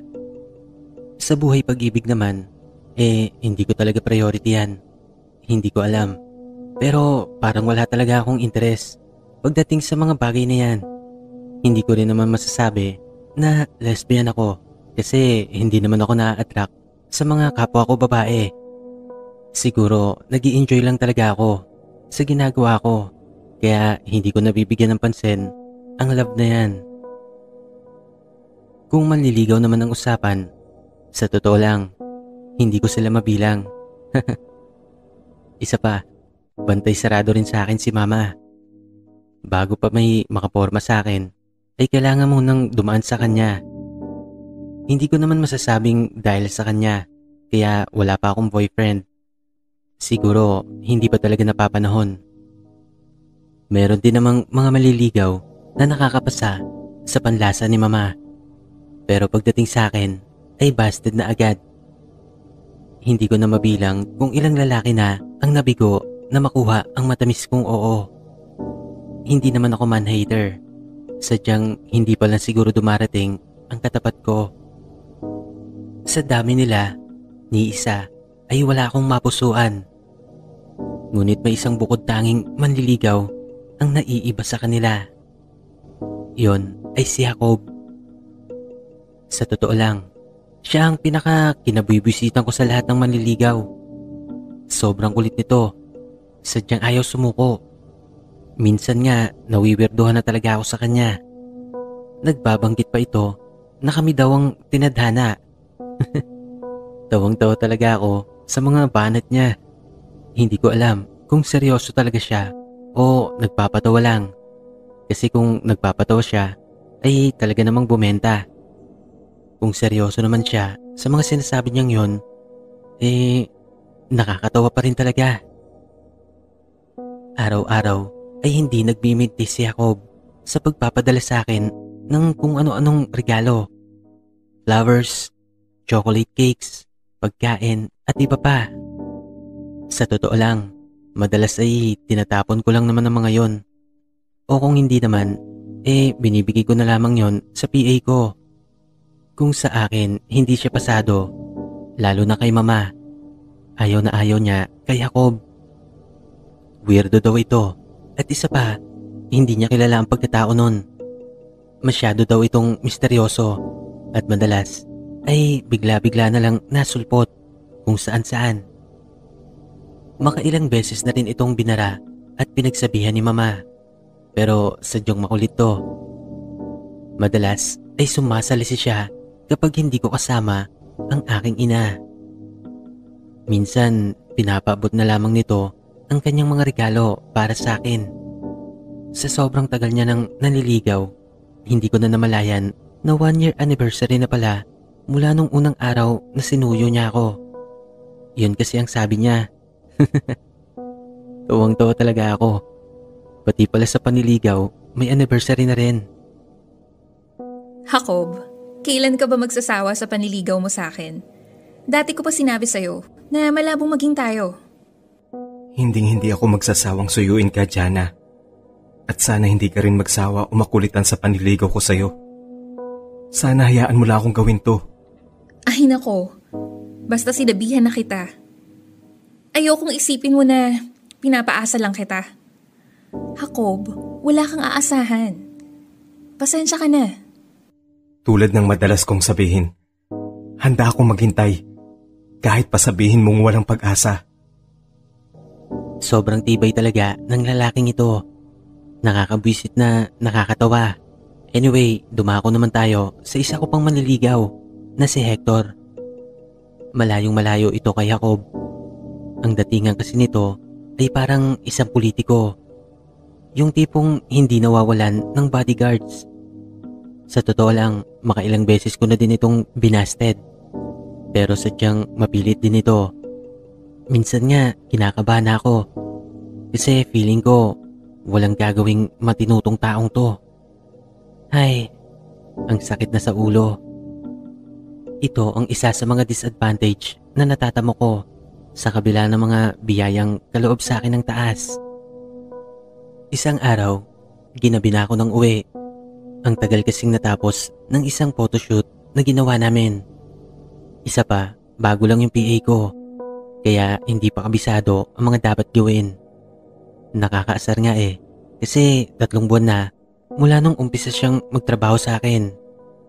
Wala parang walang natututunan. Napakasimple lang naman ng trabaho niya bilang alalay ko. Hindi naman siya pagod. Madalas nakaupo lang din. Kung bakit naman kasi nagkasakit yung dati kong alalay na si Melay. Kapag yun ang kasama ko, halos wala na akong masyadong isipin. Lalo na sa mga schedules. Naawa lang ako sa kanya kasi bigla siya nagkasakit. Tapos unti-unti na rin nag-iba yung ugali. Ewan ko ba dun? Parang nababaliw siya at unti-unting nagiging weirdo. Yung bandang huli, halos para na itong mangangagat. Mabuti na nga lang at agad siyang sinundo ng pamilya niya. Dinala daw dun sa probinsya nila. Sabi sa akin, doon na daw ito magpapagaling. Lumipas pa ang 1 linggo. Walang pagbabago. Aang-anga pa rin talaga tong bago kong PA. Ang pangalan niya pala ay Tinay. Isang gabi, mga 11 PM na kami nakauwi ni Tinay. Napansin ko, may kakaiba sa kilos niya. Maghapon siyang tahimik, tapos parang nangihina. Actually, ilang araw ko na napapansin sa kanya yon. Pero ng gabing yon, ay talaga namang sobrang lala na. Pag-uwi namin, ay kaagad itong dumiretso sa likod ng bahay. Kitang-kita ko, nagsusuka siya malapit sa pader. Nang lapitan ko siya, ay nanintig ang balahibo ko at talaga namang nadiri ako na sobra. Nang makita ko na sobrang dami nitong naisuka. At hindi lang yon basta suka. Kulay itim ito at may napakasangsang na amoy. Grabe, hindi ko na kinaya ang eksenang yon. Napagpasyahan kong tumawag na ng ambulansya kasi baka dito pa sa bahay abutin tong si Tinay. Bago pa man may sumagot sa kabilang linya, ay nagulantang ako nang biglang sumulpot sa aking harapan si Tinay. Nanlilisik ang mga mata nito na para bang napapaliw na din. Nakakadiri ang bibig nito kasi ang daming laway na tumutulo, parang asong ulol. Gantong-ganto din ang nangyari kay Melay. Hindi ako maaari magkamali. Hindi ko nga malaman kung bakit nagkakaganito sila. Ano ba talaga ang nangyayari? Halos mawalan ako ng ulirat nang akmang susugod na si Tinay sa akin. Aatakihin niya ako. Hindi ko na nakuha pang tumakbo at napapikit na lang ako. Sa sobrang bilis ng pangyayari ay hindi ko na namalayan ang mga sumunod na kaganapan. Basta, nakarinig na lang ako ng mga sunod-sunod na pag-angil. Ang buong akala ko ay yun na ang katapusan ko. Ngunit laking gulat ko nang imulat ko ang aking mga mata mula sa pagkakapikit ay natanaw ko ang nakalahad na kamay ni Jacob. Dali-dali ko namang inabot ang kamay niya. Damang-dama ko ang kakisigan ng braso niya nang bahagyang mapakapit ako doon. Hindi ko alam kung ano ang nangyari pero nakita ko ang katawan ni Tinay. Nakahandusay na yon sa sahig. Agad naman pinaliwanag ni Jacob na nawalan lamang daw ito ng malay. Dugtong pa niya ay huwag na daw ako mag-alala. Ligtas na daw ako. Pero hindi ko pa rin mapigilan ang panginginig ng buo kong katawan sa sobrang pagkagimbal. Kitang-kita yun ni Jacob, kaya't para maibsan ang takot na aking nadarama ay bahagya niya akong niyakap. Sa puntong yon ay napayakap na rin ako sa kanya. Sa unang pagkakataon, naranasan kong makayakap ang isang lalaki. Dama ko ang matipunong katawan ni Jacob at sa kanyang bisig ay napayapa ako. Alam kong ligtas ako doon. Napabalikos na lang ako ng pagkakabitiw sa kanya nang dumating si Yaya Biring. Nagising ito sa komosyon na naganap kanina. Kasunod niya na rin si Mama. Galit na galit sila nang makita si Jacob. Agad na sinigawan ni Mama ang binata. Pinagbintangan niya pa itong may ginawang masama nang makita nila ang nakandusay na katawan ni Tinay. Kaagad niyang tinaboy si Jacob at nagpantapang tatawag ng pulis kung hindi ito aalis agad. Hindi na nagawang magpaliwanag nito at mabilis na lamang nilisan ang aming bahay. Kahit ako ay hindi na nagawang magpaliwanag agad dahil nasa state of shock pa ako that time.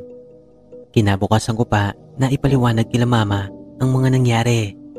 Ang sabi naman ni Yaya Biring ay napauwi niya na daw si Tinay.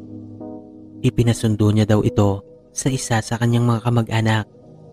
Ang sabi ko, bakit hindi idiniretso sa ospital o kung kailangan ay sa mental institute para malapatan ng kaukulang lunas. Hindi agad nakaimik ang matanda, bagkus ay nagbitaw na lamang ito ng ilang kataga. Ayon sa kanya, hindi daw doktor ang kailangan ni Melay at Tinay, kundi isang manggagamot. Mag-iingat daw ako palagi at kung maaari ay huwag akong basta-basta kakain ng kahit anong pagkain sa labas. Magbaon na lang daw ako ng pagkain niluto niya sa tuwing aalis ako ng bahay. Sa totoo lang, nawirduhan ako sa mga sinabi niya. Manggagamot? Doktor? Anong pinagkaiba nun? Sa loob-loob ko, anong connect? At saka, anong connect ng pagkain?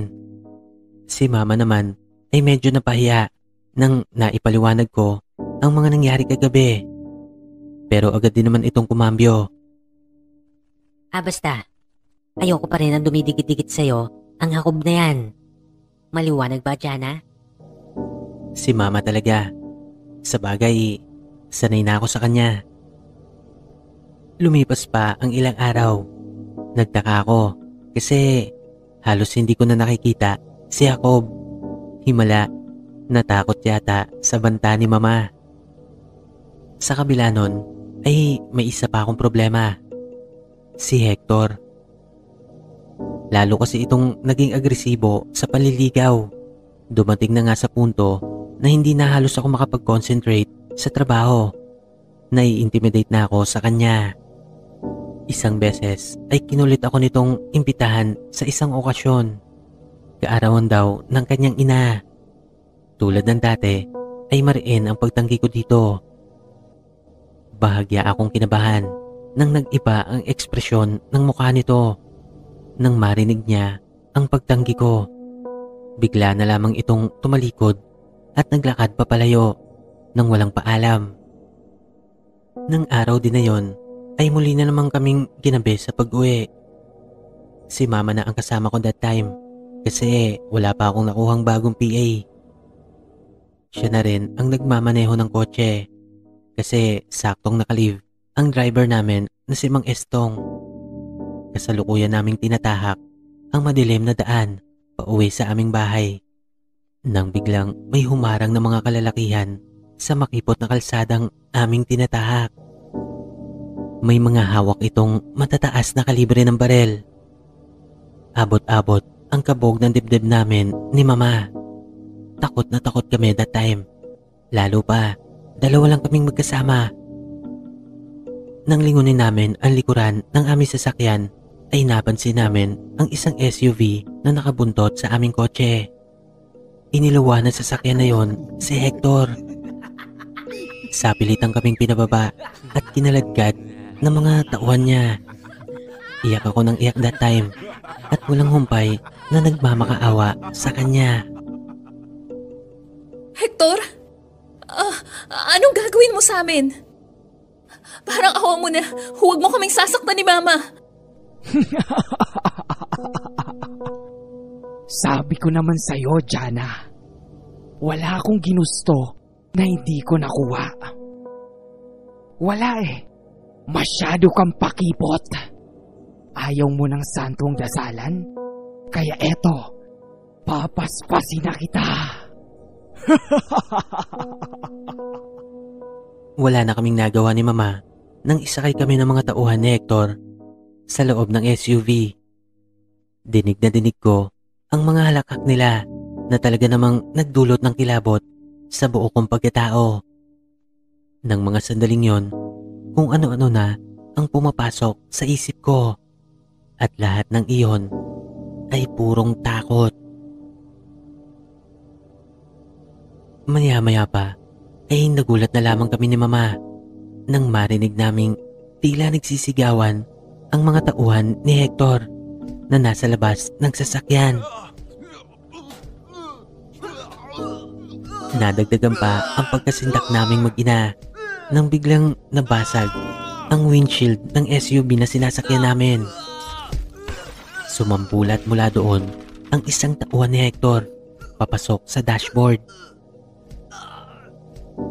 Napansin ko ang pagkagulat sa mukha ng mga kalalakihang kasama namin sa loob ng sasakyan nang makita nila ang duguan nilang kasamahan. Mabilis na nagsipagbabaan ang mga ito, tangan ng kanilang mga baril. Tanging si Hector lamang ang naiwang kasama namin sa loob. Kasunod nun ay umalingaw na ang sunod-sunod na pagputok ng baril. Nasundan pa yon ng malalakas na pagpalahaw ng mga kalalakihang nasa labas. Makalipas ang halos 1 minuto, saglit na nangibabaw ang katahimikan.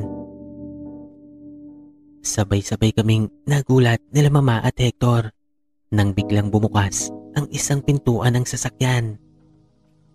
Kaagad naman itong pinaputukan ni Hector.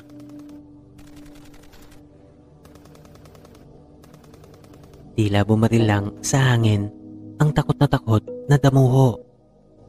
Patuloy nitong kinakalabit ang kanyang tanga na baril, ngunit wala na itong bala. Maya-maya pa ay biglang may humatak sa kwelyo nito na nagsanhi ng pagkakatalsik nito sa labas ng sasakyan. Kabadong-kabado pa rin kami ni Mama ng mga sandaling yon. Ngunit ang takot na aking nadarama ay biglang napalitan ng kaginawaan. Nang makita ko na sumilip mula sa labas ang nakangiting mukha ni Jacob. Hindi ko alam, pero ng mga sandaling yon ay parang may kakaiba akong napansin sa kanya. Doon ko lang napagtanto, may tsura din pala ang manliligaw kong ito. Hindi ko na napigilan ang aking sarili at nagmamadali akong nagtungo sa kanya. Maging ako ay nabigla sa aking nagawa nang mabilis akong yumakap sa kanya. Muli ay nahagkan ko ang bisig niya. Bisig na kung saan ay nakakadama ako ng kaligtasan. Matapos nga ang pangyayaring yon ay hindi ko na muling nakita pa si Hector. At dahil sa ginawang pagliligtas sa amin ni Jacob ay nagkaroon ito ng malaking pogi points kay Mama. Nagtagumpay siya na kumbinsin itong payagan na siya na makadalaw sa bahay. Mula nga nun ay napapadalas na ang pagdalaw sa akin ni Jacob. Gaya ng dati ay hindi pa rin ito nagmimintis. Panay pa rin ang dala nito ng kung ano-anong regalo para sa akin. Ang sabi ko nga ay huwag na siyang mag-abala, lalo na kung pagkain. Kasi naman madalas siyang magdala ng mga lutong ulam. Specialty daw yon ng kanyang nanay. Syempre, bilang modelo ay inaalagaan ko ang hubog ng katawan ko. Kaya't hindi ako kumakain ng kanin or mga ulam. Madalas ay prutas at gulay lang. Pero sadyang makulit itong si Jacob. Sabi niya kahit tikman ko lang daw. Sinigundahan naman iyon ni Mama. Sabi niya ay sobrang sarap daw talaga. Napakagaling daw magluto ng nanay ni Jacob. Maging siya daw kasi ay napabilib sa lasa nito. Ewan ko kung paano nila ako napapayag. Siguro dahil na rin sa kakulitan nila, kaya kumain na rin ako. Tama sila, masarap nga.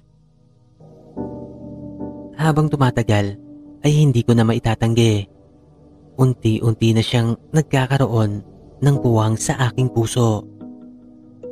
Sa totoo lang, kinakabahan ako. Hindi ko pa kasi nararanasan ang umibig. Naguguluhan ako. Bahala na. Isang araw ay nagbalik na mula sa bakasyon si Yaya Biring. Sakto din naman ang pagdalaw ni Jacob sa bahay. Hindi ko maipaliwanag pero parang sinisilihan ng puwet nito nang magtama ang kanilang paningin kay Yaya Biring.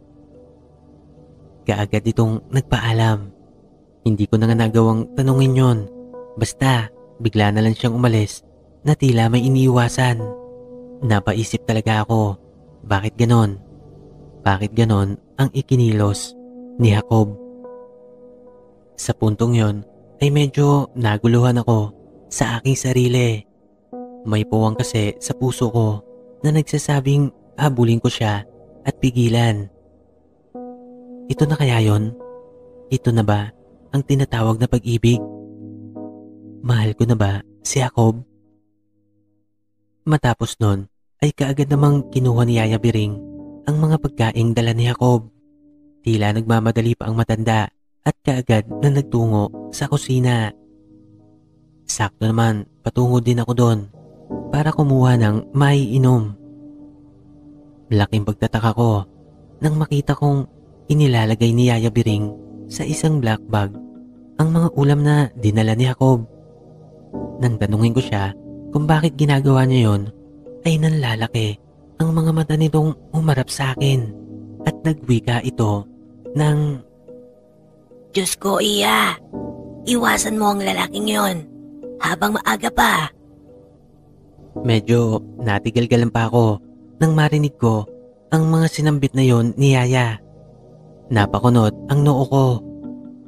Yaya, ano bang sinasabi mo? Bakit? Kilala mo ba si Jacob?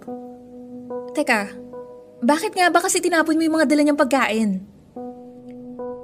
Sa puntong yon ay nakita na din ni Mama ang ginagawang pagtapon ni Yaya sa mga ulam na yon. Maging ito ay nagtaka at tinanong na rin ang matanda. Makinig kayong mag-ina. Ang lalaking si Jacob ay hindi tao. Ano ba sinasabi mo, Yaya? Kakagaling mo lang sa probinsya niyo, nagkakaganyan ka na. So kung hindi siya tao, eh ano? Huwag mong sabihin multo. Iya, makinig ka. Nagmula ako sa angka ng mga babaylan sa aming lugar. Alam ko kung tao o hindi ang mga nakakasalamuha ko. Nakakasiguro akong ang Jacob na yon ay isang aswang. Biring, ano ba yung mga sinasabi mo? Ano bang aswang? Meron bang aswang na sobrang gwapo at matipuno? At isa pa, malaki ang utang na loob namin kay Jacob. Iniligtas niya ang buhay naming mag-ina. Huwag niyong sabihin na nakakain na kayo ng pagkaing hain niya. Ang pagkain na yon ang dahilan kung bakit nagkaganon sila Melay at Tinay.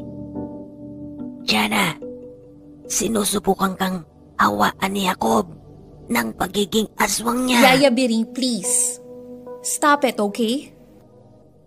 Hindi ko na lang binigyan ng pansin si Yaya Biring at lumakad na ako papasok ng kwarto ko.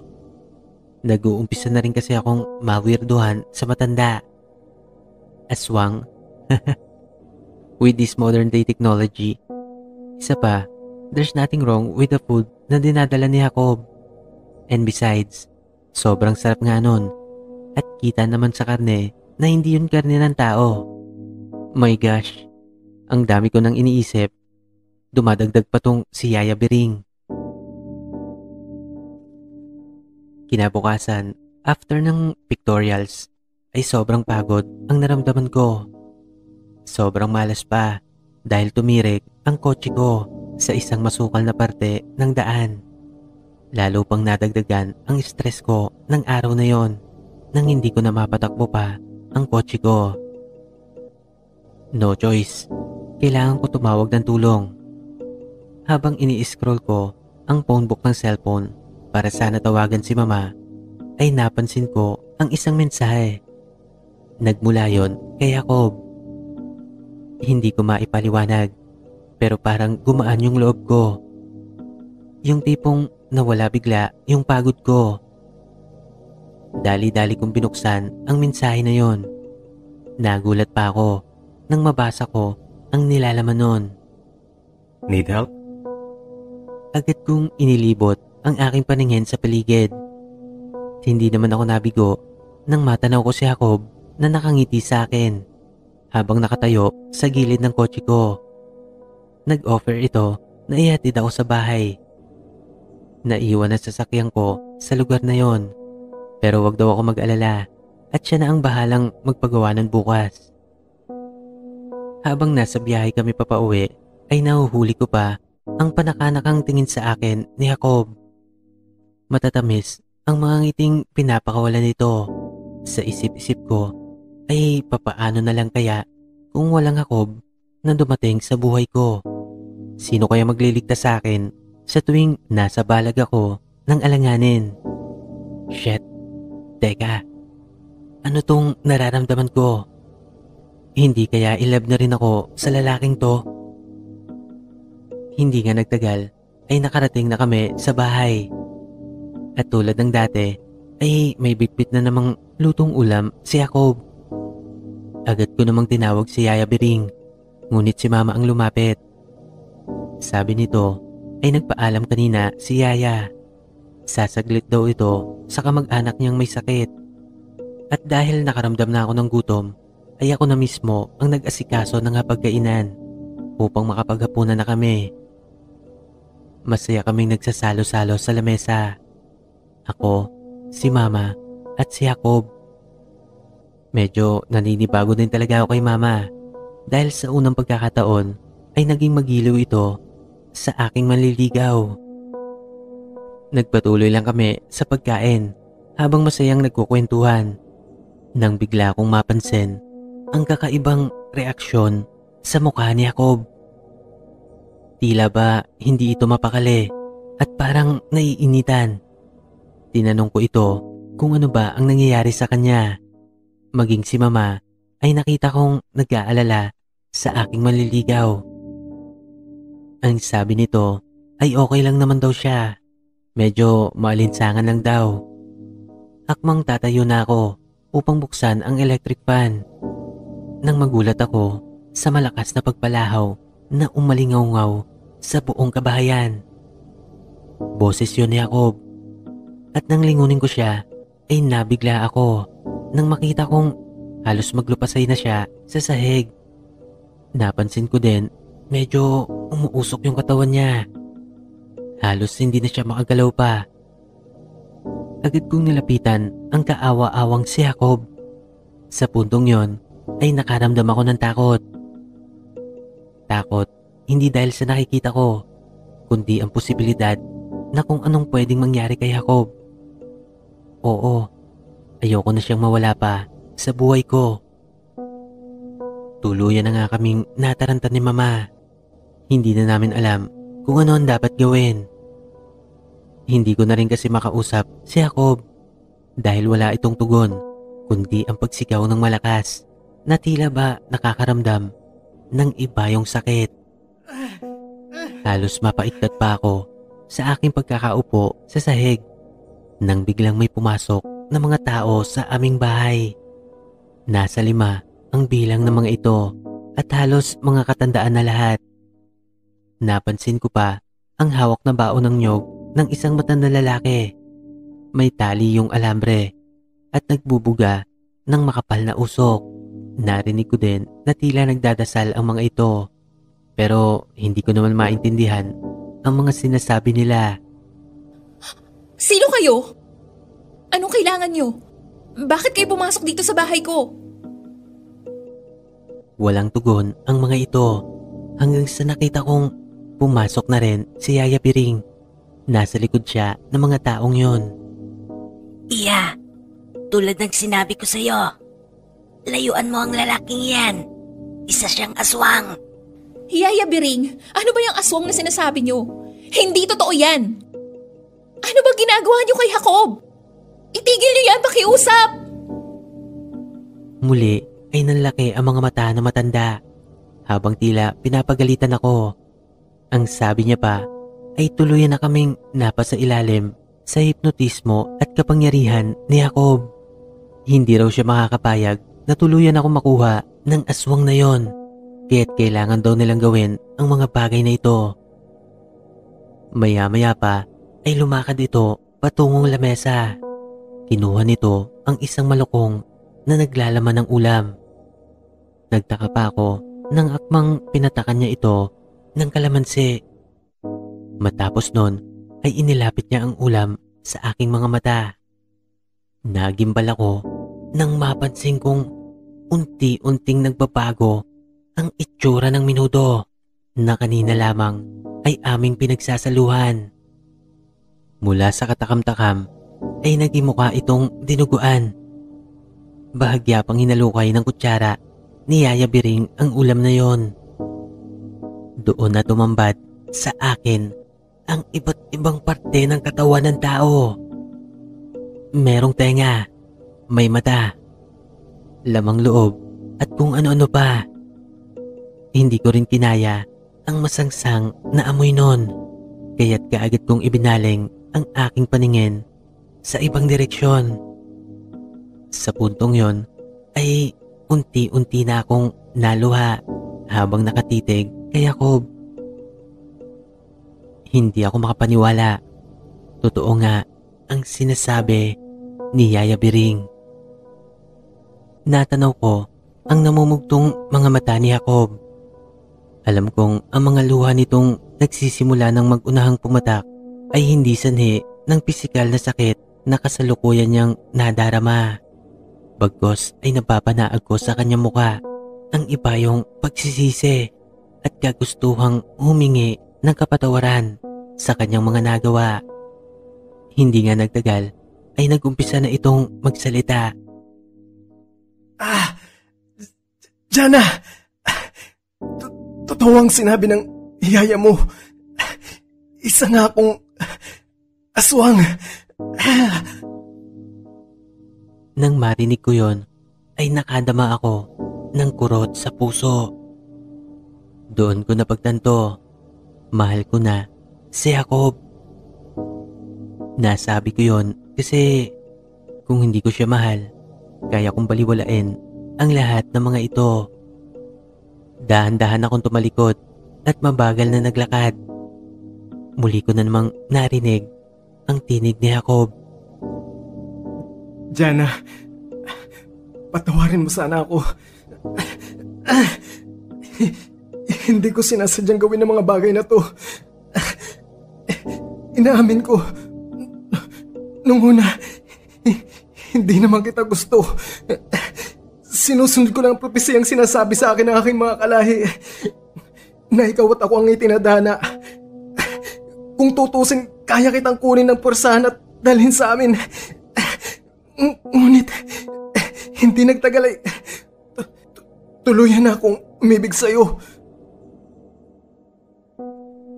Panandalian akong napahinto sa aking ginagawang pagakbang at napaisip sandali. Naririnig ko pa rin ang patuloy na pagsigaw ni Jacob.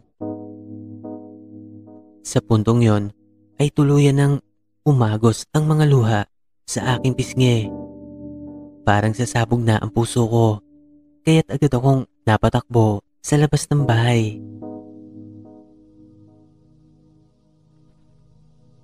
Sa ngayon, masaya na akong namumuhay bilang isang butihing ina ng 3 makukulit na supling. Dito ko na rin piniling mamuhay sa isang liblib na probinsya kung saan ay tahimik at malayo sa gulo.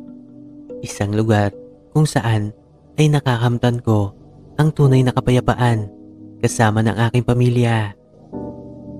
Malayo sa mga taong mapangusga, mga taong hindi makakaunawa sa desisyong pinili ko.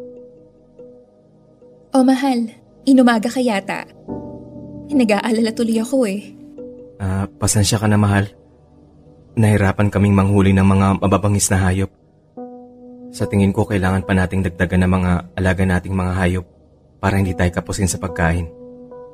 Lumalaki na mga anak mo. Tumatakaw na sila sa karne. Okay lang yun, mahal. Basta ba sa karne lang ng hayop sila matatakam at hindi sa karne ng tao.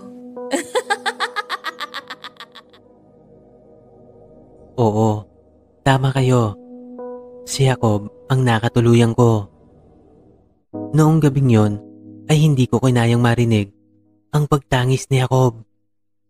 Muli akong bumalik sa loob ng bahay upang pakiusapan si Yaya Biring. Sa kabutihang palad ay nakinig naman ito sa akin. Pumayag silang buhayin si Jacob sa kondisyong hindi na ito kakain o titikim pa ng karne ng tao. Buong katapatan naman itong sumumpa sa mga babaylan na kanyang kaharap. Simula noon ay natuto na kaming kumain ng karne ng hayop at iwasang mahayok sa karne ng tao. Hindi nga nagtagal ay tuluyan na kaming nagpakasal at nagsama ni Jacob. Namuhay kami dito sa malayo at liblib na lugar. Dito na rin kami nagumpisang magtayo ng sariling pamilya. Masasabi kong masaya ako at kontento na sa buhay ko. Wala na akong mahihiling pa. Iba pala talaga kapag nahanap mo na ang totoong para sa'yo. Kahit sino pa siya o kahit ano pa siya ay matatanggap mo. Maging ang kalamansi ay hindi kinayang hadlangan ang aming wagas na pag-iibigan.